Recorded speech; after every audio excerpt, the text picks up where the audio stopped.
Hi friends, எப்பவும் போல் காலையில் எழுந்ததும் ஃபஸ்ட்டு பால் காய்ச்சி வச்சு காஃபி தான் போட்டு குடிச்சிட்டேன். மார்னிங் பிரேக்ஃபாஸ்ட்டுக்கு வந்து வேர்க்கடலை சட்னியும், முந்தின நாள் வந்து இட்லிக்கு மாவு அரைச்சி வச்சுருந்தேன். சரின்னு இட்லி ஊற்றி வேர்க்கடலை சட்னியும் இட்லியும் வச்சு சாப்பிட்டாச்சு. சாப்பிட்டுட்டு மத்தியானம் லஞ்சுக்கு வந்து சிம்பிளாக லெமன் ரைஸும் உருளைக்கிழங்கு ஃப்ரையும் தான் செய்யலான்னு ரெடி பண்ணிகிட்டு இருந்தேன்.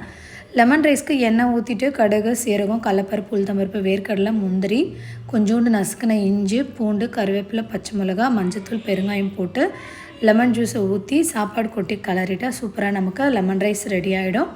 சாப்பாடு கிளறி ஒரு மணி 2 மணி போல் நாங்கள் சாப்பிட்டாச்சு. ரீசெண்டாக வந்து அம்மா வீட்டுக்கு போயிட்டு வந்திருந்தேன். அம்மா வீட்டிலேருந்து நிறைய சப்போட்டாவும் சாத்துக்குடிலாம் எடுத்துகிட்டு வந்திருந்தேன், லெமனும் எடுத்துகிட்டு வந்திருந்தேன்.